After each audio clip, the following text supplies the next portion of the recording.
Good morning students. आज हम class 11th के एक नए टॉपिक की ओर बढ़ते हैं। टॉपिक का नाम है कॉम्प्लेक्स नंबर। हमने आज तक बहुत सारे नंबर के बारे में डिस्कस किया था। अब एक नया नंबर हम 11th में पढ़ेंगे, कॉम्प्लेक्स नंबर आखिर होता क्या। हम अगर प्रीवियस नॉलेज की बात करें तो जो प्रीवियस ईयर में आपने अब तक पढ़ा, जैसे कि नेचुरल नंबर पढ़ लिए, होल नंबर पढ़ लिए, उसके बाद इंटीजर पढ़े हैं, उसके बाद रेशनल नंबर पढ़े हैं और रेशनल के बाद में इरेशनल पढ़े हैं और लास्ट में आपने रियल नंबर तक 10th में पढ़ा हुआ है। रियल नंबर क्या होता है कि कोई भी नंबर हो, उस नंबर में जो रेशनल और इरेशनल नंबर सभी का जो मिश्रण होगा वो रियल नंबर कहलाएगा। अब एक नया नंबर कॉम्प्लेक्स नंबर, नाम से कॉम्प्लेक्स है, जिसको आप सम्मिश्र हिंदी में कह सकते हैं। आप एक जो नंबर है ऐसा नंबर है जिसकी आप एक कल्पना कर सकते हो, उस इमेजनरी वैल्यू को हम नंबर है उसको हम कैसे रिप्रेजेंट करेंगे उसके बारे में डिस्कस करते हैं। जब भी आपने देखा होगा कि कभी कभी आप किसी का, जैसे कि हम बात करते हैं, हमने 10th में कुछ क्वेश्चन सॉल्व किए होंगे जिसमें आपने जैसे कि एक इक्वेशन को सॉल्व करने के लिए जो क्वाड्रेटिक इक्वेशन थी ax² plus bx plus c is equal to 0, और यहाँ पर आपने जब श्रीधराचार्य रूल से जो ये था plus minus root of b² minus 4ac upon 2a, इसी रूल से आपने x की वैल्यू फाइंड करने के लिए फॉर्मूला भी यूज किया होगा। उसके आगे जब हमने 10th में पढ़ा था कि जो आपके पास x में जब आपने रूट्स के नेचर ऑफ रूट्स पढ़ा होगा, उसमें हमने एक इंपॉर्टेंट केस फर्स्ट जो पढ़ा था कि b² माइनस 4c जो 4ac है उसके रिलेटेड पढ़ा था। अगर ये ग्रेटर देन 0 है तो रियल है और इक्वल टू 0 है तब भी रियल एंड सेम होगा या इक्वल होंगे इसके। और लास्ट में हमने पढ़ा था कि b² minus 4ac is less than 0। ये इंपॉर्टेंट बात है। यहां हमने 10th में पढ़ा था कि जब कोई भी क्वाड्रेटिक इक्वेशन आपको दे रखी है, उसी क्वाड्रेटिक इक्वेशन में जब हमने पास नेचर ऑफ द रूट्स के बारे में पढ़ा था तो वहां b² minus 4ac less than 0 आया था, और यहां पर लेस देन 0 ही आते ही उन्होंने कहा था कि इनके जो रूट्स होंगे वो रूट्स इमेजनरी होंगे। ये पढ़ा था, कॉम्प्लेक्स इमेजनरी रूट्स होंगे। अब ये इमेजनरी कैसे आता है, उसी जो नंबर आता है इस प्रकार का अगर रूट आपके पास स्क्वायर रूट आए जो नेगेटिव वैल्यू को रिप्रेजेंट कर रहा है तो उनका स्क्वायर रूट क्या होता है, उसको हम कॉम्प्लेक्स नंबर बोलते हैं। यानी कि जब b² माइनस 4ac आपने फाइंड करने के लिए ये शब्द आपके पास आएगा कि इसके आपके 9 रूट्स होंगे, जिसमें आपने कहा था कि इमेजनरी इसके रूट्स फाइंड होंगे। अब इमेजनरी इसका मतलब कि अगर रूट के अंदर कोई भी वैल्यू अगर माइनस में आती है तो वो जो वैल्यू होंगे वो सभी कॉम्प्लेक्स नंबर होते हैं। तो क्या किया कि जब वैल्यू माइनस में आती है तो उसको एक नया नंबर सपोज किया कि अगर किसी का स्क्वायर रूट अगर -1 है तो उसको हम i से रिप्रेजेंट करेंगे, जहां i आयोटा को रिप्रेजेंट करता है। i का मतलब हो गया आयोटा, ये आयोटा का रिप्रेजेंट करेगा, जो आयोटा की वैल्यू रूट ऑफ -1 के इक्वल होगी। ये हो गया आयोटा। कि हमने कभी कभी जैसे कि यहाँ पर b प्लस रूट के अंदर आपके पास वैल्यू अगर नेगेटिव में आ जाती है, उसी वैल्यू को -1 को आप क्या बोलते हो, आयोटा हम पढ़ेंगे। तो सबसे पहले इस कॉम्प्लेक्स जो नंबर है उसकी स्टैंडर्ड फॉर्म क्या होगी उसके बारे में, तो वो होता है a प्लस आयोटा b को रिप्रेजेंट करता है इसकी स्टैंडर्ड फॉर्म को। जहां a हो उसका रियल पार्ट कहलाता है और वही जो b है उसके इमेजनरी पार्ट को रिप्रेजेंट करेगा। ध्यान देना, जो भी आपके पास कॉम्प्लेक्स नंबर है उसकी standard form a plus iota b से होगी। वहां a उसके रियल पार्ट को रिप्रेजेंट करेगा, वही b इसके इमेजनरी पार्ट को रिप्रेजेंट करेगा। जहां आयोटा की वैल्यू √(-1) होती है। तो ये आपको ध्यान रखना है। तो अब हम बात करते हैं कि ये आयोटा कैसे फाइंड करते हैं उसके बारे में। तो सिंपल हम एक एग्जांपल लेके पढ़ेंगे तो अपने को ज़्यादा समझ में आ जाएगा। हाँ, वापस स्टैंडर्ड फॉर्म जो है वो ऑफ कॉम्प्लेक्स नंबर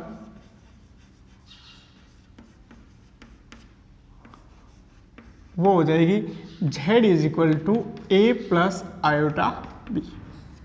ये इसकी स्टैंडर्ड फॉर्म। अब आयोटा कैसे, जैसे कि हम इसको सिंपल लिख सकते हैं कि 2 + 3 आयोटा। इसका मतलब ये हुआ कि वैल्यू ऐसे लिखिए 2 + 3 √(-1)। अगर आपके पास ऐसे क्वेश्चन आ जाए कि माइनस का √16 कितना होगा, तो माइनस के √16 को आपको इस टाइप से लिखना है -1 × 16। 16 पॉजिटिव, ये 4 आ गया, रूट का -1 को हम लिखेंगे आयोटा। तो इसका आंसर आएगा 4 + 4 आयोटा। माइनस का √3 लिखा हुआ है तो ये होगा √3 आयोटा। माइनस का 2 लिखा हुआ है तो इसका मतलब होगा √2 आयोटा। तो आयोटा किसको रिप्रेजेंट कर रहा है? आयोटा √(-1) को रिप्रेजेंट कर रहा है। तो मेन इसकी जो स्टैंडर्ड फॉर्म हो गई वो स्टैंडर्ड फॉर्म हो गई अपने पास a + iota_b की आपको फॉर्म दिखेगी।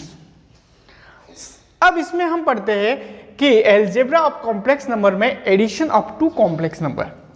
अगर आपके पास कोई भी 2 कॉम्प्लेक्स नंबर है तो उस कॉम्प्लेक्स नंबर को किस टाइप से ऐड किया जाएगा, तो वो देखो ध्यान रखना। जहां z = a + iota_b है, वेयर a और b जो है वो रिप्रेजेंट कर रहा है उसके क्या, रियल और इमेजिनरी पार्ट को।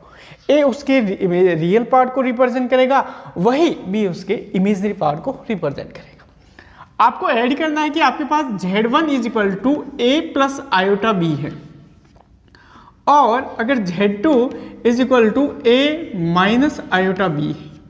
अगर आपको क्या करना है कि इन दोनों को ऐड करना है। मैं ये दोनों value addition and difference of the 2 complex number उसकी बात करें तो ये क्या होगा, z1 + z2। तो z1 + z2 इसको अगर ऐड करने की बात है तो जो रियल पार्ट आता है उसको रियल पार्ट में ऐड करना है, और जो इमेजिनरी पार्ट आता है उसको इमेजिनरी पार्ट में ऐड करना है। यानी कि यहाँ पर जो आयोटा वाले वैल्यू को आयोटा वाले में ऐड करना है, और वहाँ पर यहाँ पर ये, तो हम z2 को ये लिख लो c + iota_d। तो क्या होगा, रियल पार्ट z1 का रियल पार्ट a है तो वही z2 का रियल पार्ट c है। तो यहाँ पर ये आ जाएगा a + c, फिर प्लस इमेजिनरी में i को आप कॉमन ले लो तो ये b + d। तो यहाँ पर z1 + z2 आपके पास होगा a + c। तो अब a + c इसका रियल पार्ट हो जाएगा और b + d इसका इमेजिनरी पार्ट हो जाएगा। अगर डिफरेंस की बात करें तो सेम वो का वो तरीका, z1 - z2 क्या हो जाएगा, ये हो जाएगा a - c + iota_b - d। ये अब ये तो हो गया एडिशन और इसका डिफरेंस। अब मल्टीप्लिकेशन की बात करें कि z1 को अगर z2 से मल्टीप्लाई करना है, ये इंपॉर्टेंट है। तो मल्टीप्लाई करना है तो मल्टीप्लिकेशन रूल्स से पहले हमें कुछ और रूल्स पढ़ने पड़ेंगे, वो हम देखते हैं। हम आयोटा के बारे में वापस डिस्कस करते हैं कि आयोटा जो होता है √(-1) होता है।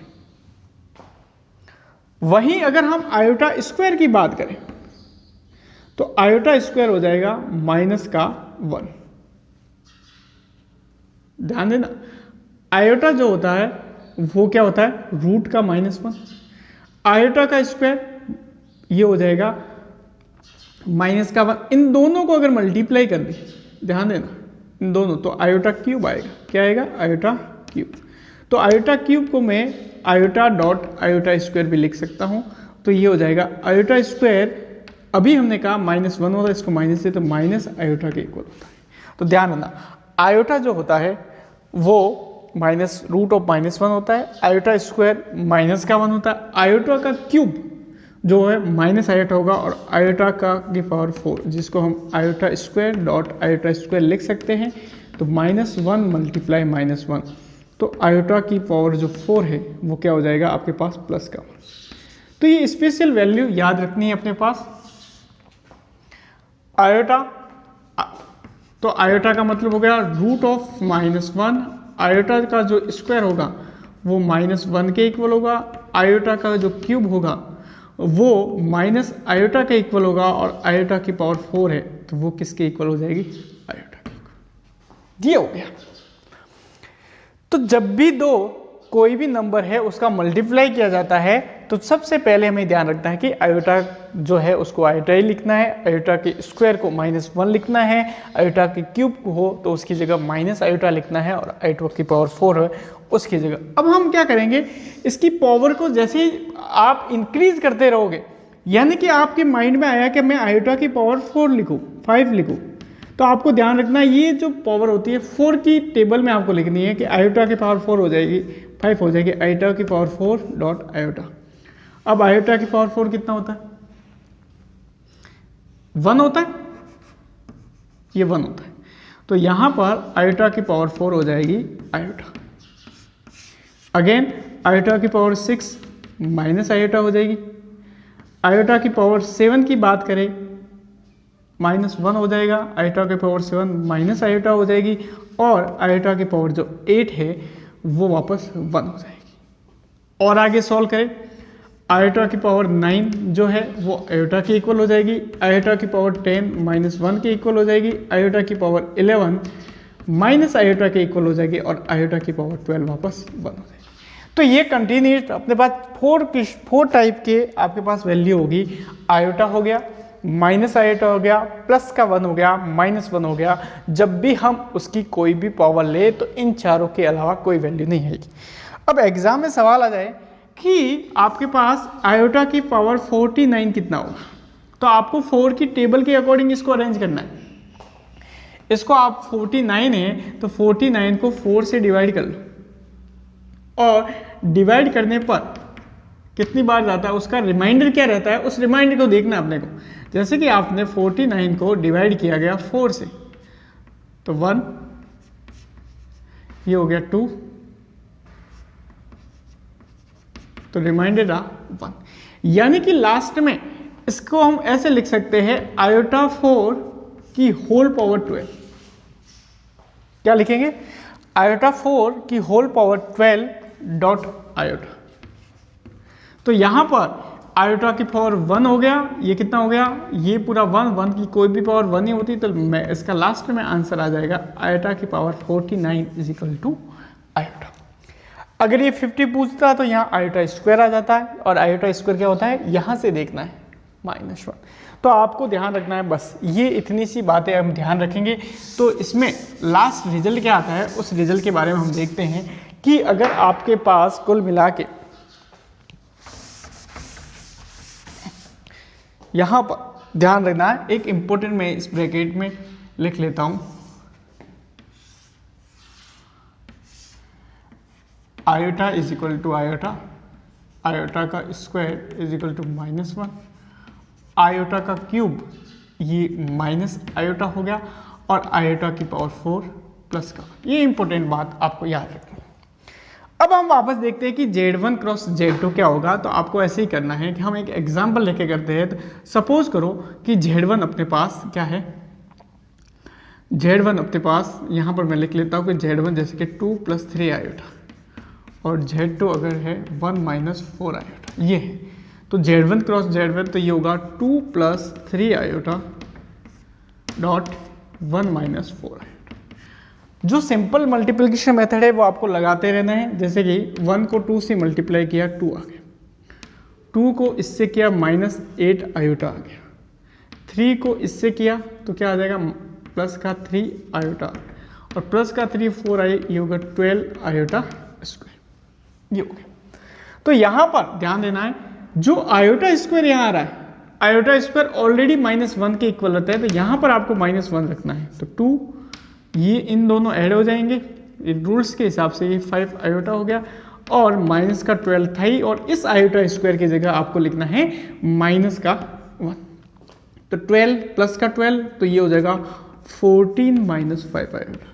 तो लास्ट में ध्यान रखना, जब भी आप किसी का एडिशन करो, किसी को सब्ट्रैक्ट करो, उसका मल्टीप्लिकेशन करो या डिवाइड करो, लास्ट में उसकी स्टैंडर्ड फॉर्म में आपको वैल्यू लिखनी है। और जो स्टैंडर्ड फॉर्म हमने अभी कहा, तो हमने देखा कि कोई भी आपके पास कॉम्प्लेक्स नंबर है, अगर आप उसका एडिशन करोगे, डिफरेंशिएशन करोगे, मल्टीप्लिकेशन करोगे और अगर उसका डिवीजन करोगे टू कॉम्प्लेक्स नंबर का, तो लास्ट में जो फाइनली रिजल्ट होगा वो आपको उसकी स्टैंडर्ड फॉर्म में लिखना है z equals to a plus iota b, where a और b जो है, जहाँ a उसके रियल पार्ट को और b उसके इमेजरी पार्ट को रिप्रेजेंट करता है।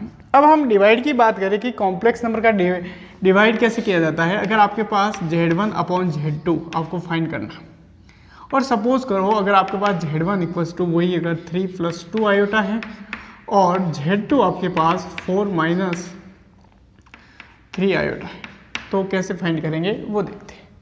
तो आपको z1 अपॉन जो z2 है वो आपके पास आ जाएगा 3 plus 2 iota upon 4 minus 3 iota, ये आ गया। आपको इसका रेशनलाइजेशन करना है, तो ये हो जाएगा 4 माइनस 3 आयोटा, तो यहाँ प्लस आ जाएगा और ये हो जाएगा 4 प्लस 3 आयोटा। इसको सॉल्व करने के लिए वही मल्टीप्लिकेशन रूल लगाना है। 3 को 4 से करेंगे तो 12 आ गया, 3 को 3 से करेंगे तो 9 आयोटा आ गया, फिर 2 को 4 से करेंगे तो 8 आयोटा आ गया, और 2 को इस 3 से करेंगे तो ये होगा 6 आयोटा स्क्वायर। यहाँ पर हमेशा जो फॉर्मूला लगेगा a प्लस बी और a माइनस बी, यानी a square minus B square result आ जाएगा। ये होगा a का स्क्वायर माइनस b का स्क्वायर। तो z1 अपॉन जो z2 आपके पास रिजल्ट आ गया, यहाँ पर देखेंगे 12 6 आयोटा स्क्वायर। हमने कहा अभी जो आयोटा का स्क्वायर वो -1 के इक्वल होता है, तो ये -6 हो जाएगा, तो ऊपर आ गया 6 प्लस 9 और 8 की हम बात करें तो ये 17 आयोटा अपॉन 16, तो ये हो गया। अब ध्यान देना 3 आयोटा स्क्वायर आएगा, यहाँ पर वैल्यू आएगी 3 आयोटा स्क्वायर। 3 आयोटा स्क्वायर, तो आयोटा स्क्वायर -1 हो जाएगा, तो यहाँ हमेशा प्लस हो जाएगा, तो ये आ जाएगा। फाइनली इसका आंसर आ जाएगा 6 अपॉन 25 प्लस 17 अपॉन 25 आयोटा। तो हमने अभी बात की थी, जो भी आपके पास रिजल्ट आएगा z equal to a plus iota b की फॉर्म में होना चाहिए। तो इस टाइप से उसका डिवाइड किया जाता है। अब हम नेक्स्ट पढ़ेंगे मॉड्यूलस ऑफ द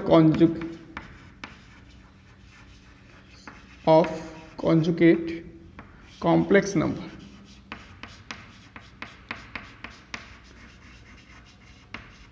क्या होता है? तो मॉड्यूलस ऑफ कॉम्प्लेक्स नंबर का मतलब ये होता है कि आपके पास जैसे कि z equals to a plus iota b की फॉर्म है, तो उसके मॉड्यूलस को रिप्रेजेंट करेंगे मॉड्यूलस ऑफ z से, और जो होगा a रियल पार्ट का स्क्वायर प्लस इमेजिनरी पार्ट का स्क्वायर। जो रियल पार्ट a लिखा हुआ है उसका स्क्वायर कर दो, और आयोटा b में जो आयोटा का कोएफिशिएंट लिखा हुआ है इमेजिनरी पार्ट उसका स्क्वायर कर दो। ये modulus of the complex number हो जाएगा। और कॉन्जुगेट ऑफ कॉम्प्लेक्स नंबर की मतलब ये होगा कॉन्जुगेट ऑफ कॉम्प्लेक्स नंबर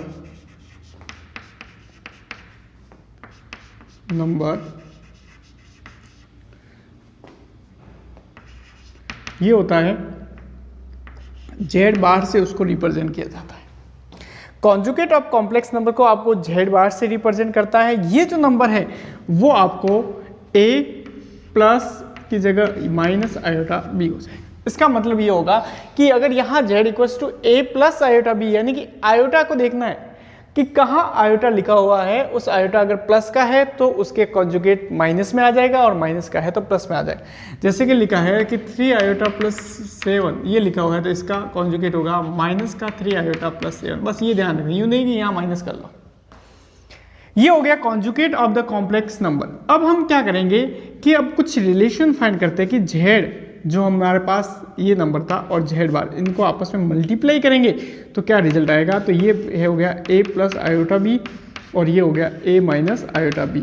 वही फॉर्मूला लगेगा a plus B a minus B, a square minus iota b का होल स्क्वायर।